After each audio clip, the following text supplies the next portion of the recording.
జయించువానికి మరుగైయున్న ఆ మన్నాను ఏం చేస్తాడంట? భుజింపనిస్తాడంట. అంటే ఎవరైతే జయిస్తున్నారో, ఎవరైతే విశ్వాసములు కొనసాగుతున్నారో వారికి ఏమిస్తాడంట? మరుగైయున్న మన్నాను భుజింపనిచ్చే అవకాశం కలగజేస్తున్నాడంట. ఎందుకు? ఆల్రెడీ మనకి బహుమతులు ఉన్నాయి, ఆధిక్యత పొందుకుంటున్నాము, ఘనత పొందుకుంటున్నాము, ఆ ఘనతతో పాటు ఫలాలు కూడా పొందుకుంటున్నాం. ఎవరైతే జయిస్తున్నామో, శోధనలు గుండా మనం ప్రయాణం చేస్తున్నాం, ఆత్మీయ జీవితంలో ఆ యొక్క అపజయానికి దేవుడు ఏమిస్తున్నాడంట? ఘనతనిస్తున్నాడు.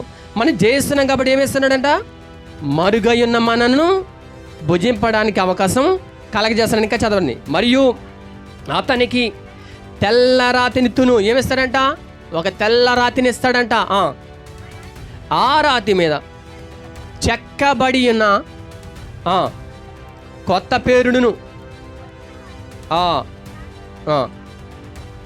ఎవరైతే పొందుతున్నారో వారికే ఇస్తారంట. అది ఎవరైతే ఆత్మీయ జీవితంలో నాకు ఫలాలు కావాలని పరుగు పెడుతున్నారో వారికి మాత్రమే దొరుకుతుంది. మరి ఎవరికి దొరకదు ఇది. ఇది తెల్లరాతి ఇస్తాడు. ఆ రాతి మీద చెక్కబడిన పేరులు ఉన్నది ఎవరికి ఇస్తాడంట? ఎవరైతే పోరాటం చేస్తున్నారు, ఎవరైతే ఆత్మీయ జీవితంలో ముందుకు వెళుతున్నారో వారికి మాత్రమే